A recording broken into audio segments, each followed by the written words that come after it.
성경을 펼칩니다. 익숙한 구절을 읽습니다. 하지만 마음이 움직이지 않습니다.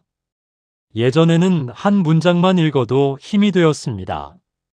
지금은 성경을 덮고 나면 공허함만 남습니다.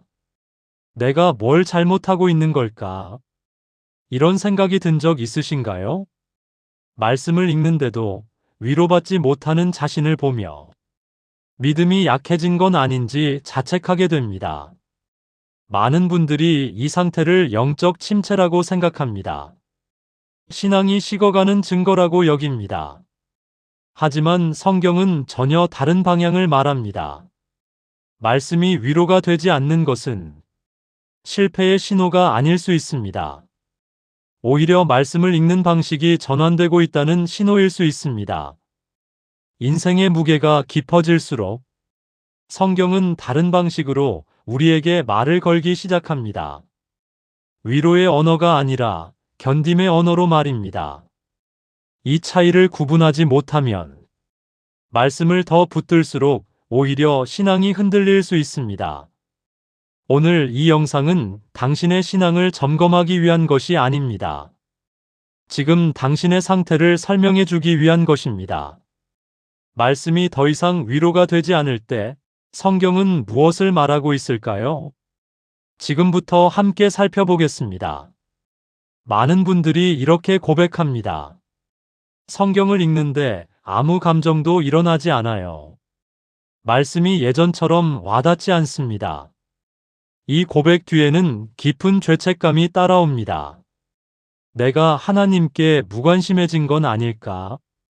믿음이 식어가고 있는 건 아닐까? 하지만 이 질문부터 시작해야 합니다. 성경은 언제나 우리에게 감동을 주기 위해 쓰인 책일까요? 말씀을 읽을 때마다 마음이 뜨거워져야만 정상일까요? 우리는 무의식 중에 이렇게 믿어왔습니다. 말씀을 읽으면 위로받고 힘을 얻고 감동받아야 한다고 말입니다. 그래서 그런 반응이 일어나지 않으면 뭔가 잘못되었다고 생각합니다. 그런데 성경을 자세히 보면 놀라운 사실을 발견하게 됩니다. 하나님은 사람들의 감정을 먼저 달래주신 뒤에 말씀을 주신 적이 많지 않습니다. 오히려 아무 반응도 없을 때 말씀을 붙들고 있는가를 보십니다. 욥기를 보겠습니다. 욥은 모든 것을 잃고 극심한 고통 속에 있었습니다. 그의 친구들은 말씀으로 그를 위로하려 했습니다. 하지만 욥에게 그 말씀들은 전혀 위로가 되지 않았습니다. 욥기 16장 2절입니다. 이런 말은 내가 많이 들었나니 너희는 다 번뇌하게 하는 안위자로구나.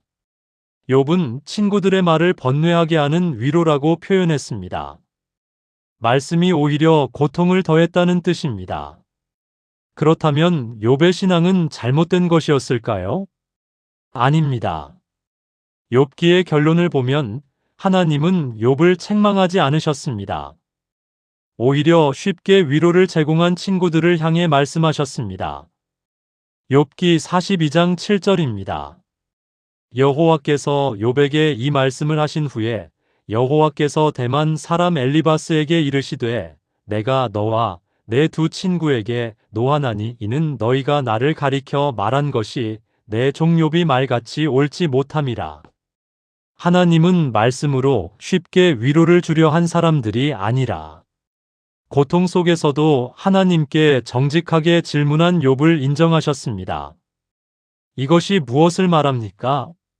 말씀의 목적은 언제나 우리를 기분 좋게 만드는 것이 아니라는 뜻입니다. 말씀은 때로 우리를 위로하지만 때로는 우리를 견디게 합니다. 문제는 우리가 이 차이를 구분하지 못한다는 것입니다. 인생의 초반에는 말씀이 주로 위로의 방식으로 작동합니다. 한 구절을 읽으면 마음이 따뜻해지고 힘이 생깁니다. 하지만 삶이 깊어질수록 말씀은 다른 방식으로 우리에게 말을 걸기 시작합니다. 위로보다는 견딤을, 해답보다는 동행을 요구하는 방식으로 말입니다. 시편 119편 50절입니다. 이 말씀은 나의 고난 중의 위로라. 주의 말씀이 나를 살리셨기 때문이니이다. 여기서 위로라는 단어를 주목해야 합니다. 히브리어 원문에서 이 단어는 네하마입니다. 이것은 단순히 기분이 좋아지는 것을 의미하지 않습니다. 오히려 고통 속에서 다시 일어서게 하는 힘을 뜻합니다. 즉, 말씀의 위로는 감정적 만족이 아니라 존재의 회복입니다. 그런데 우리는 이것을 착각해 왔습니다. 말씀을 읽을 때 감동이 일어나야만 위로받았다고 생각해 왔습니다. 그래서 감동이 사라지면 위로도 사라졌다고 여기게 됩니다. 하지만 성경이 말하는 위로는 그런 것이 아닙니다. 감정의 반응이 아니라 하나님과의 관계 안에 머무는 것입니다. 예레미야 15장 16절을 보겠습니다. 만군의 여호와 하나님이시여 나는 주의 이름으로 일컬음을 받는 자라. 내가 주의 말씀을 얻어먹었사오니 주의 말씀은 내게 기쁨과 마음의 즐거움이오나. 예레미야는 말씀을 먹었다고 표현했습니다. 말씀이 그에게 기쁨과 즐거움이 되었다고 고백합니다. 그런데 예레미야의 삶을 보면 그는 평생 고난과 거부 속에 살았습니다. 그가 느낀 기쁨은 상황적 만족이 아니었습니다. 하나님과 연결되어 있다는 확신, 그것이 그의 기쁨이었습니다. 이것이 말씀이 작동하는 진짜 방식입니다. 말씀은 우리의 감정을 조종하지 않습니다. 대신 우리를 하나님과의 관계 안에 붙들어 둡니다. 감정이 반응하든 반응하지 않든 상관없이 말입니다. 그래서 말씀이 더 이상 감동을 주지 않는다고 느낄 때 그것은 신앙이 약해졌다는 증거가 아닙니다. 오히려 신앙이 감정에 의존하지 않는 단계로 넘어가고 있다는 신호일 수 있습니다. 이제 질문이 바뀌어야 합니다. 왜 말씀이 감동을 주지 않을까? 가 아니라 감동 없이도 말씀을 붙들고 있는 이유는 무엇일까? 입니다. 이 질문의 차이가 당신의 신앙을 다시 세울 것입니다. 인생의 어느 시점이 되면 말씀이 다르게 읽히기 시작합니다. 예전에는 한 구절만 읽어도 힘이 났습니다. 지금은 같은 구절을 읽어도 마음이 움직이지 않습니다. 이것은 말씀이 변한 것이 아닙니다. 말씀을 받아들이는 우리의 삶이 변한 것입니다. 젊은 시절, 우리는 말씀을 주로 해결책으로 받았습니다. 문제가 생기면 성경을 펼쳤고, 거기서 답을 찾으려 했습니다. 그리고 실제로 많은 경우 위로와 방향을 얻었습니다. 하지만 삶이 깊어질수록 문제의 성격이 달라집니다. 더 이상 한두 구절로 해결되지 않는 문제들을 만나게 됩니다. 관계의 깊은 상처, 돌이킬 수 없는 선택, 반복되는 실패. 이런 문제들 앞에서 말씀은 더 이상 즉각적인 답을 주지 않습니다. 그래서 우리는 혼란스러워집니다. 말씀이 왜 작동하지 않을까? 하지만 이것은 잘못된 질문입니다. 말씀은 여전히 작동하고 있습니다. 다만 작동하는 방식이 바뀐 것입니다. 전도서 3장 1절입니다. 천하의 범사가 기한이 있고 모든 목적이 이루어질 때가 있나니. 이 말씀은 단순한 격려가 아닙니다. 삶에는 서로 다른 계절이 있다는 뜻입니다. 말씀을 받는 방식에도 계절이 있습니다. 봄에는 말씀이 위로로 다가옵니다. 여름에는 말씀이 힘으로 작동합니다. 가을에는 말씀이 성찰을 요구합니다. 그리고 겨울에는 말씀이 견딤을 요구합니다. 문제는 우리가 계절을 구분하지 못한다는 것입니다. 겨울이 왔는데도 여전히 봄의 방식으로 말씀을 읽으려 합니다. 그래서 말씀이 더 이상 작동하지 않는다고 느끼게 됩니다. 시편 42편 5절을 보겠습니다. 내 영혼아 네가 어찌하여 낙심하며 어찌하여 내 속에서 불안해하는가? 너는 하나님께 소망을 두라. 그가 나타나 도우심으로 말미암아 내 하나님을 여전히 찬송하리로다. 이 시편을 쓴 사람은 깊은 우울 속에 있었습니다. 그는 자신의 영혼에게 질문합니다. 왜 낙심하는가? 왜 불안해하는가? 그리고 스스로에게 명령합니다. 하나님께 소망을 두라. 여기서 중요한 것은 그가 감정의 회복을 경험했다는 것이 아닙니다. 오히려 감정이 회복되지 않은 상태에서도 하나님께 소망을 두기로 선택했다는 것입니다. 이것이 견딤의 신앙입니다. 말씀이 즉각적인 위로를 주지 않아도 말씀을 붙들고 있는 것입니다. 우리는 이런 신앙을 약한 신앙이라고 생각해 왔습니다. 하지만 성경은 정반대로 말합니다. 이것이야말로 성숙한 신앙이라고 말합니다. 히브리서 11장 1절입니다. 믿음은 바라는 것들의 실상이요 보이지 않는 것들의 증거니. 믿음은 보이는 증거가 있을 때만 작동하는 것이 아닙니다. 보이지 않는 것을 붙들고 있을 때 그것이 믿음입니다. 말씀이 감동을 주지 않아도 말씀을 붙들고 있는 것. 말씀이 답을 주지 않아도 말씀 앞에 머무는 것. 이것이 성경이 말하는 성숙한 신앙입니다. 예레미야해가 3장 25절부터 26절입니다. 무릇 기다리는 자에게나 구하는 영혼에게 여호와께서 선을 베푸시는도다. 사람이 여호와의 구원을 바라고 잠잠히 기다림이 좋도다. 잠잠히 기다림이라는 표현을 주목하십시오. 이것은 아무것도 느껴지지 않는 상태를 의미합니다. 하나님의 응답이 보이지 않는 상태입니다. 그런데도 기다리는 것, 그것이 신앙이라고 성경은 말합니다. 우리는 이런 상태를 신앙의 위기라고 불러왔습니다. 하지만 성경은 이것을 신앙의 전환점이라고 부릅니다. 말씀이 더 이상 위로를 주지 않을 때, 그것은 말씀이 당신에게 다른 방식으로 말을 걸고 있다는 신호입니다. 감정을 움직이는 방식이 아니라 존재를 붙드는 방식으로 말입니다. 이사야 50장 10절입니다.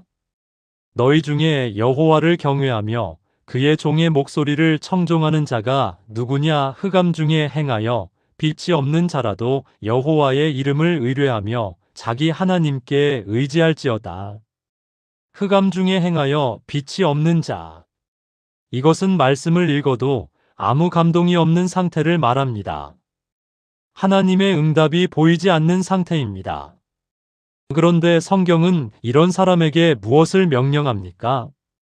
여호와의 이름을 의뢰하며 하나님께 의지하라. 즉, 빛이 없어도 하나님을 붙들라는 것입니다. 이것이 견딤의 신앙입니다. 말씀이 위로로 작동하지 않아도 말씀을 놓지 않는 것입니다. 그런데 여기서 중요한 질문이 생깁니다. 그렇다면 언제까지 이렇게 견뎌야 합니까? 언제까지 감동 없이 말씀을 읽어야 합니까? 성경은 이 질문에 명확한 답을 주지 않습니다. 대신 다른 것을 말합니다. 견디는 시간 자체가 신앙을 세운다는 것입니다. 야고보서 1장 2절부터 4절입니다. 내 형제들아, 너희가 여러 가지 시험을 당하거든 온전히 기쁨으로 여기라. 이는 너희 믿음의 시련이 인내를 만들어내는 줄 너희가 알미라. 인내를 온전히 이루라. 이는 너희로 온전하고 구비하여 조금도 부족함이 없게 하려 함이라. 믿음의 시련은 인내를 만들어냅니다. 그리고 그 인내가 우리를 온전하게 만듭니다. 즉, 말씀이 감동을 주지 않는 시간은 버려지는 시간이 아닙니다. 오히려 신앙이 감정에 의존하지 않도록 단련되는 시간입니다. 이 시간을 통과해야만 우리는 진짜 신앙을 갖게 됩니다. 상황이 좋을 때만 하나님을 찾는 신앙이 아니라 상황과 상관없이 하나님을 붙드는 신앙 말입니다. 그래서 지금 당신이 경험하고 있는 것은 신앙의 실패가 아니라 신앙의 성숙입니다. 말씀이 위로로 작동하지 않는 것은 말씀이 이제 당신을 다른 방식으로 세우고 있다는 뜻입니다. 감정이 아니라 존재로, 느낌이 아니라 관계로 말입니다. 많은 분들이 이런 노력을 합니다. 말씀을 읽을 때 뭔가를 느끼려고 애씁니다. 감동이 일어나지 않으면 더 집중해서 읽습니다. 그래도 마음이 움직이지 않으면 자신을 책망합니다. 내가 너무 무감각해졌구나. 내 마음이 너무 딱딱해졌구나. 하지만 이런 노력이 오히려 신앙을 지치게 만들 수 있습니다. 왜냐하면 성경은 우리에게 말씀을 느끼라고 명령하지 않았기 때문입니다. 대신 말씀을 붙들라고 명령합니다. 이 둘은 전혀 다른 것입니다. 느낀다는 것은 감정의 반응입니다. 붙든다는 것은 의지의 선택입니다. 감정은 우리가 통제할 수 없지만 의지는 우리가 선택할 수 있습니다. 그런데 우리는 통제할 수 없는 것을 억지로 통제하려 합니다.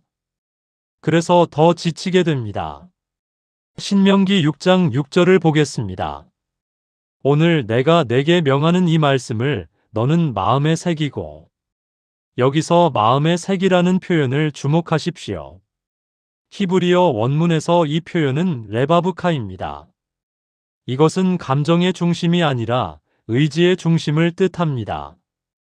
즉, 하나님은 우리에게 말씀을 느끼라고 하지 않으셨습니다. 말씀을 의지의 중심에 두라고 하셨습니다. 이것은 매우 중요한 차이입니다.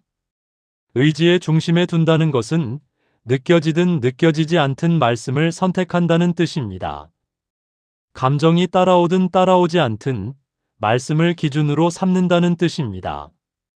그런데 우리는 이것을 거꾸로 해석해 왔습니다. 말씀을 마음에 새긴다는 것을 말씀에 감동받는다는 뜻으로 이해했습니다. 그래서 감동이 없으면 말씀이 마음에 새겨지지 않았다고 생각했습니다. 하지만 성경의 기준은 다릅니다. 베드로후서 1장 19절입니다. 또 우리에게는 더 확실한 예언이 있어 어두운 데를 비추는 등불과 같으니 날이 새어 샛별이 너희 마음에 떠오르기까지 너희가 이것을 주의하는 것이 옳으니라. 여기서 주의하라는 표현이 나옵니다. 이것은 감정적 반응을 요구하는 것이 아닙니다. 오히려 정신을 집중하여 붙들고 있으라는 뜻입니다. 등불은 어두운 곳에서 빛을 냅니다. 하지만 등불을 붙들고 있는 사람이 빛에 감동받을 필요는 없습니다. 그저 등불을 놓지 않으면 됩니다. 말씀도 마찬가지입니다. 말씀은 우리 삶의 어둠 속에서 방향을 제시합니다. 하지만 우리가 말씀에 감동받아야만 방향을 찾는 것은 아닙니다. 감동이 없어도 말씀을 붙들고 있으면 방향은 유지됩니다. 그런데 왜 우리는 말씀을 느끼려고 애쓸까요? 그 이유는 우리가 감정을 신앙의 증거로 여기기 때문입니다. 뭔가 느껴져야 하나님이 함께 하신다고 생각합니다. 감동이 있어야 말씀이 살아있다고 믿습니다. 하지만 이것은 위험한 믿음입니다. 왜냐하면 감정은 상황에 따라 계속 변하기 때문입니다. 오늘 감동받았다고 내일도 감동받는 것은 아닙니다. 지금 뜨겁다고 한 달 뒤에도 뜨거운 것은 아닙니다. 감정을 신앙의 기준으로 삼으면 신앙은 불안정해질 수밖에 없습니다. 히브리서 10장 35절부터 36절입니다. 그러므로 너희 담대함을 버리지 말라. 이것이 큰 상을 얻게 하느니라. 너희에게 인내가 필요함은 너희가 하나님의 뜻을 행한 후에 약속하신 것을 받기 위함이라. 여기서 담대함을 버리지 말라는 표현을 보십시오. 이것은 감정이 식어도 신앙을 유지하라는 뜻입니다. 담대함은 느낌이 아니라 확신입니다. 하나님의 약속이 변하지 않았다는 확신입니다. 이 확신은 감정과 상관없이 유지될 수 있습니다. 오히려 감정이 사라졌을 때 더 분명해지기도 합니다. 우리가 기억해야 할 것은 이것입니다. 신앙은 감정의 상태가 아니라 관계의 상태라는 것입니다. 하나님과의 관계는 우리가 뜨겁게 느낄 때만 유지되는 것이 아닙니다. 아무것도 느껴지지 않을 때도 관계는 그대로 있습니다. 요한복음 6장 66절부터 68절을 보겠습니다. 그때부터 그의 제자 중에서 많은 사람이 떠나가고 다시 그와 함께 다니지 아니하더라. 예수께서 12 제자에게 이르시되 너희도 가려느냐? 시몬 베드로가 대답하되 주여 영생의 말씀이 주께 있사오니 우리가 누구에게로 가오리이까? 많은 제자들이 예수님을 떠났습니다. 예수님의 말씀이 더 이상 매력적이지 않았기 때문입니다.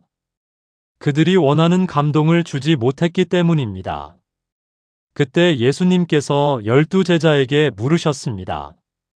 너희도 가려느냐? 베드로의 대답을 주목하십시오. 영생의 말씀이 주께 있사오니 우리가 누구에게로 가오리이까? 베드로는 저는 여전히 감동받고 있습니다라고 말하지 않았습니다. 대신 주님 외에 갈 곳이 없습니다라고 말했습니다. 이것이 성숙한 신앙입니다. 감정이 따라오지 않아도 진리는 변하지 않았다는 확신입니다. 느낌이 사라져도 말씀은 여전히 유일한 기준이라는 인정입니다. 그래서 지금 당신이 말씀을 읽을 때 아무것도 느껴지지 않는다면 그것은 당신의 신앙이 약해진 것이 아닙니다. 오히려 당신의 신앙이 감정에 의존하지 않게 되었다는 뜻입니다. 이것은 실패가 아니라 성장입니다. 시편 63편 1절입니다. 하나님이여 주는 나의 하나님이시라. 내가 간절히 주를 찾되 물이 없어 마르고 곤핍한 땅에서 내 영혼이 주를 갈망하며 내 육체가 주를 앙모하나이다. 다윗은 물이 없어 마르고 곤핍한 땅에서 하나님을 찾았습니다. 이것은 감정적으로 충만한 상태가 아닙니다. 오히려 아무것도 느껴지지 않는 황량한 상태입니다. 그런데도 다윗은 하나님을 갈망했습니다. 느낌이 아니라 의지로, 감정이 아니라 선택으로 말입니다. 이것이 진짜 신앙입니다. 말씀을 느끼려 애쓰지 마십시오. 대신 말씀을 붙들기로 선택하십시오. 감동이 일어나지 않아도 말씀을 기준으로 삼으십시오. 그것이 성경이 요구하는 신앙입니다. 그리고 그 신앙은 감정보다 훨씬 더 깊고 훨씬 더 오래 지속됩니다. 우리는 종종 이렇게 생각합니다. 하나님을 깊이 안다는 것은 하나님을 강렬하게 경험하는 것이라고 말입니다. 뜨거운 감동, 확실한 응답, 분명한 임재감. 이런 것들이 있어야 하나님을 제대로 아는 것이라고 여깁니다. 하지만 성경은 전혀 다른 이야기를 합니다. 하나님을 가장 깊이 알게 되는 순간은 오히려 아무것도 느껴지지 않을 때라고 말합니다.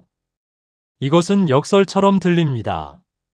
어떻게 아무것도 느껴지지 않는데 하나님을 더 깊이 안다는 말일까요?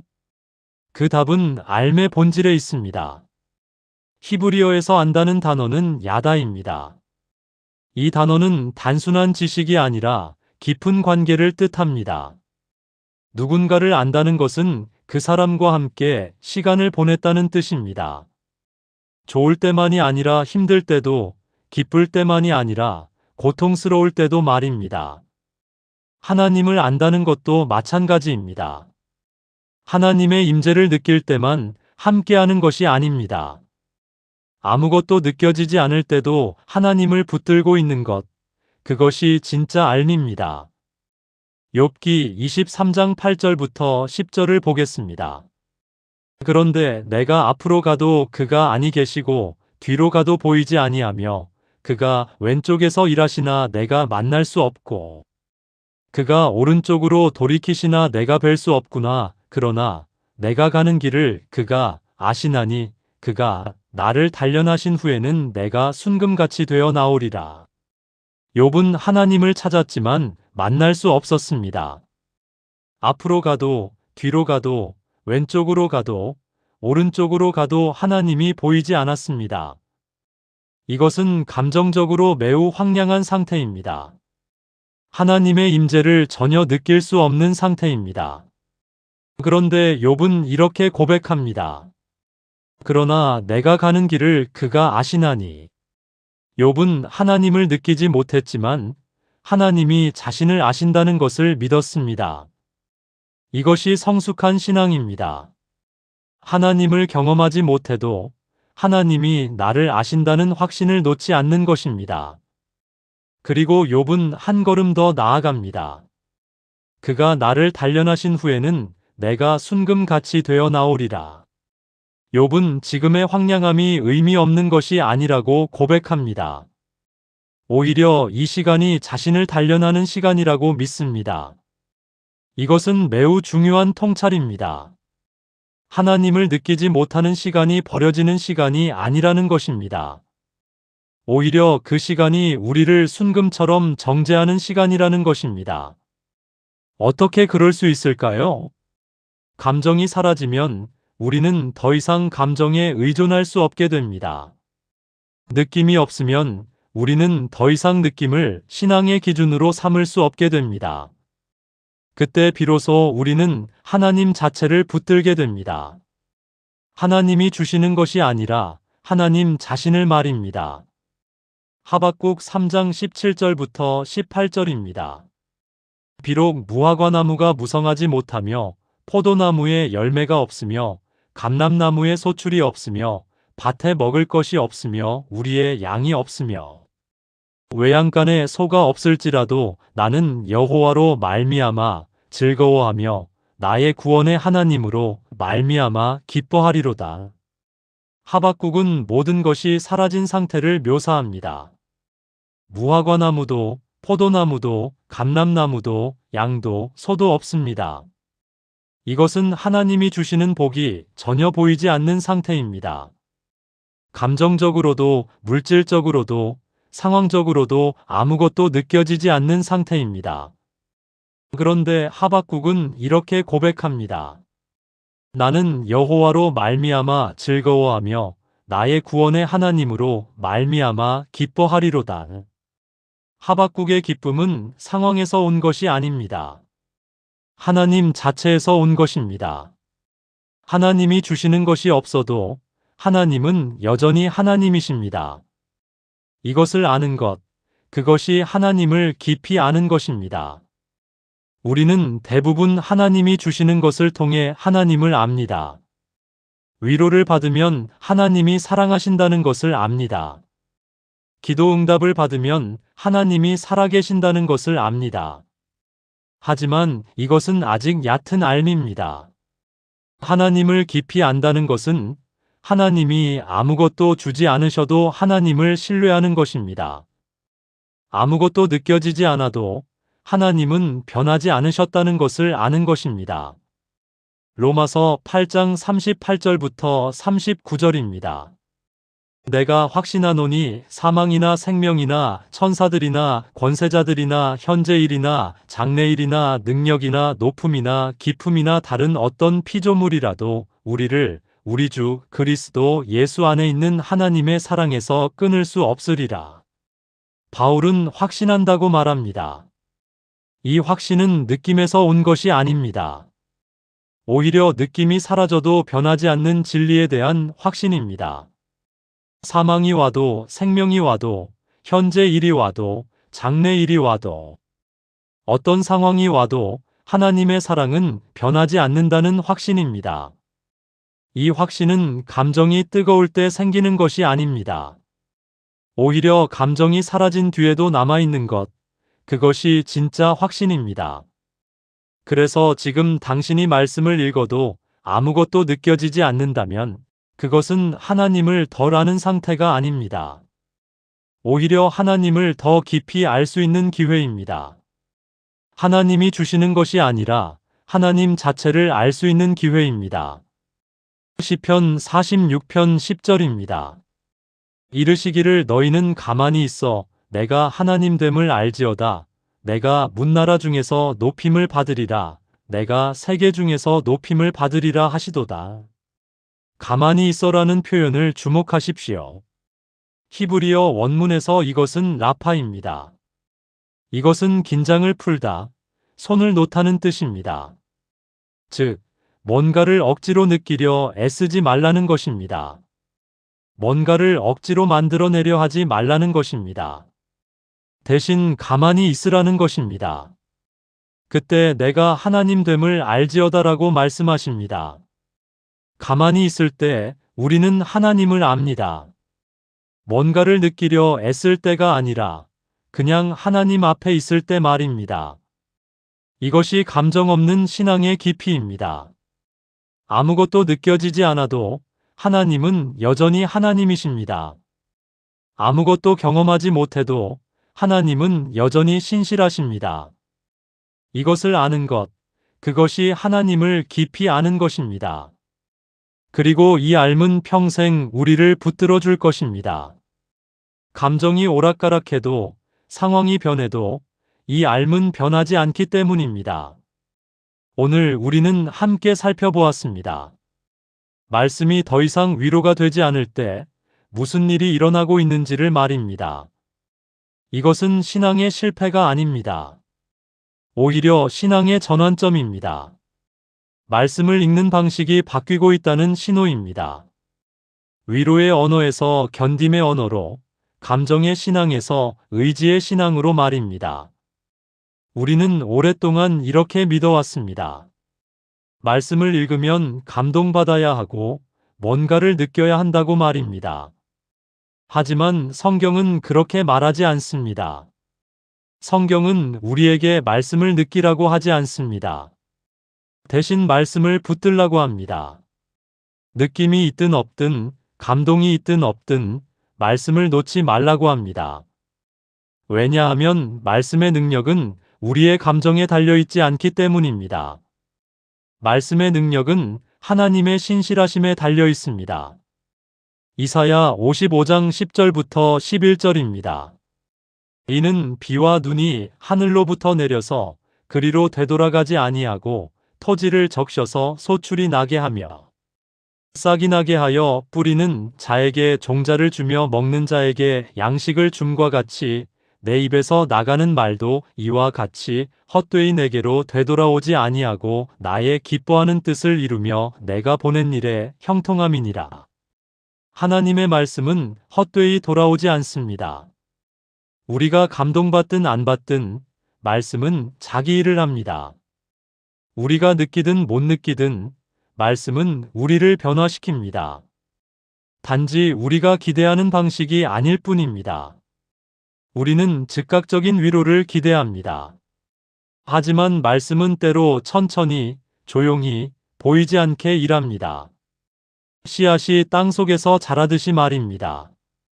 그래서 지금 당신이 말씀을 읽어도 아무것도 느껴지지 않는다면 그것은 말씀이 작동하지 않는다는 뜻이 아닙니다.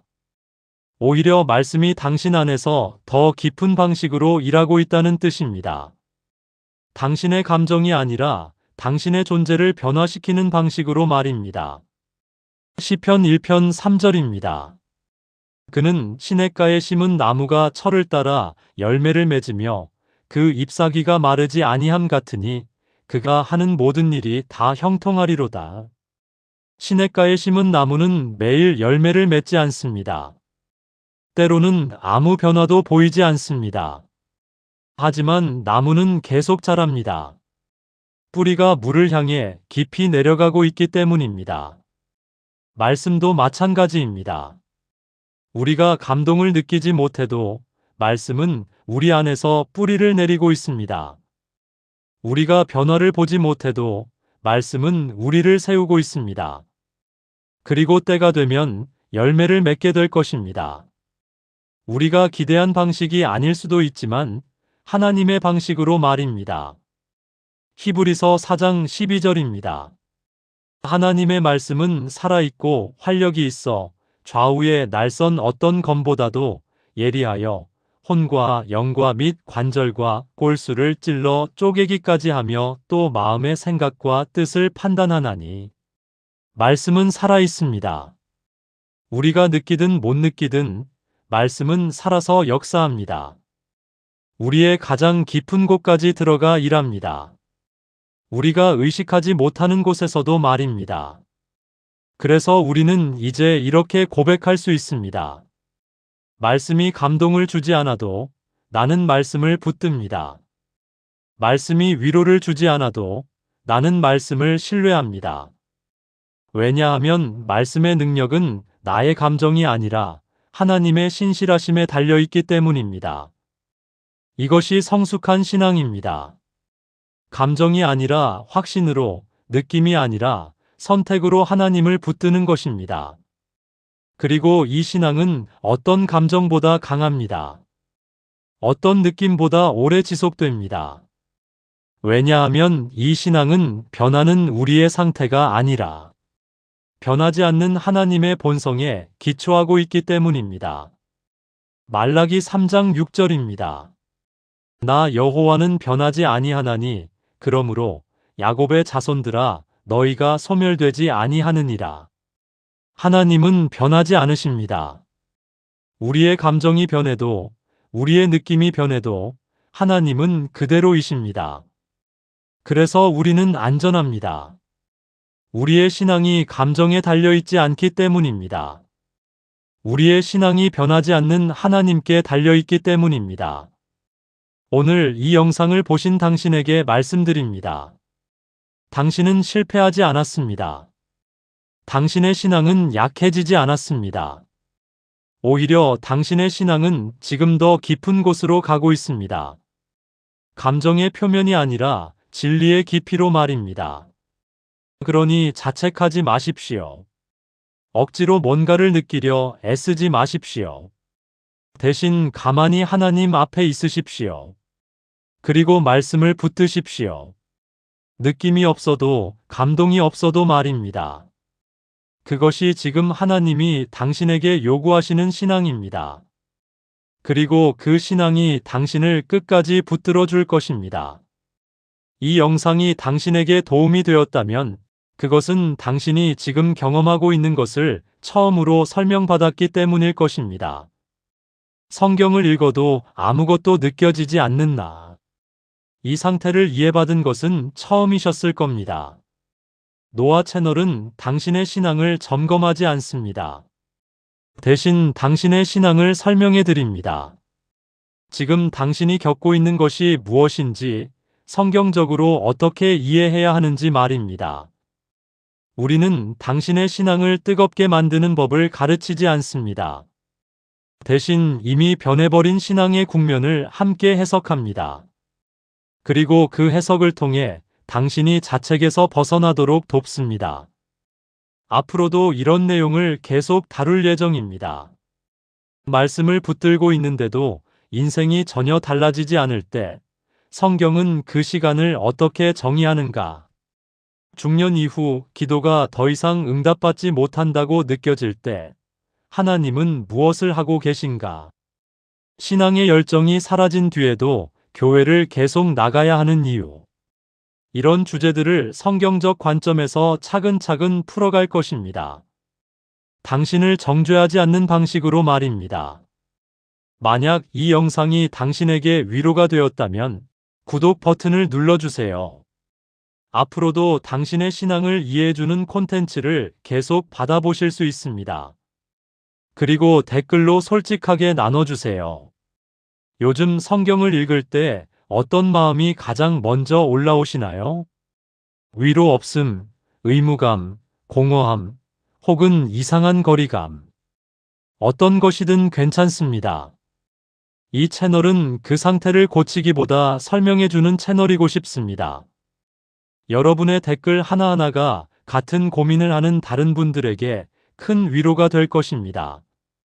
또한 이 영상이 도움이 되셨다면 좋아요를 눌러주세요.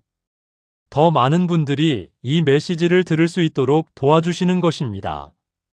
지금 이 순간에도 말씀이 위로가 되지 않아 고민하는 분들이 있습니다. 그분들에게 이 영상이 전달될 수 있도록 함께 해주세요. 마지막으로 이 말씀을 드립니다. 당신의 신앙은 지금 이 순간에도 자라고 있습니다. 느껴지지 않아도, 보이지 않아도 말입니다. 하나님은 당신을 버리지 않으셨습니다. 오히려 당신을 더 깊은 곳으로 인도하고 계십니다. 그러니 조금만 더 견디십시오. 말씀을 붙들고 하나님을 신뢰하십시오. 그것으로 충분합니다. 다음 영상에서 또 뵙겠습니다. 당신의 신앙 여정을 함께하게 되어 감사합니다.